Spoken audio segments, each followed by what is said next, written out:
One of the most common mistakes we see with investors is when they underwrite deals, they simply look at gross rents less than their mortgage, taxes, and insurance, and they think that whatever is left equals cash flow. And I can tell you right now, that's definitely not the case.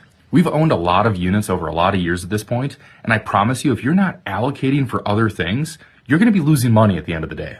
This other often forgotten about category is called an expense ratio.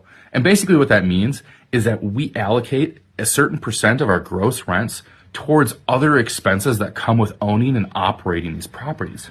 So personally, we allocate 40% towards this expense ratio. And what that means, just for easy numbers, let's say we have a property that rents for $1,000, our mortgage, taxes, and insurance are $500, and our 40% expense ratio equals $400.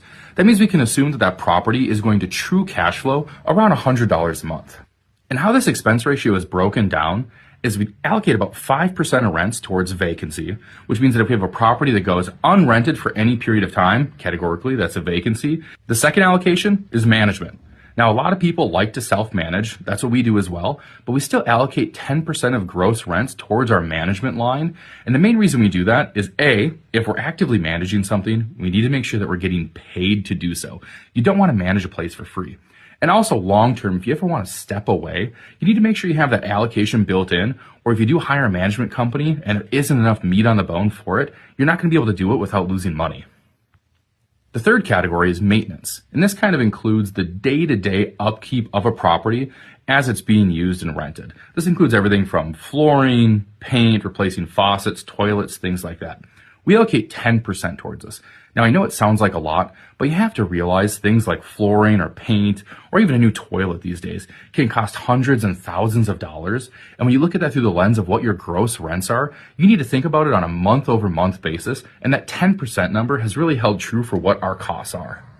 The fourth category is capital expenses. This includes big ticket items pertaining to the property. Things like roofs, windows, siding, a new furnace, things that are really costly. And you have to think about this once again through the lens of what does the cost break down to month over month. If a new roof is $20,000 to $30,000 and it only lasts 20 years, you have to think about what that cost is every single month. And when you add all of those inputs up, that 10% of gross rents number is pretty close to what that is going to actually end up costing you long term. The fifth category is kind of a miscellaneous catch-all category, but this includes things like software for your operations, accounting fees, and attorney fees, and these things you definitely will have over the time of operating and owning these units. And like I said, I know that a 40% expense ratio seems huge, but I promise you, if you're not giving yourself that sort of padding over the long run, and you look at the real cash flow, you will lose money on these deals. So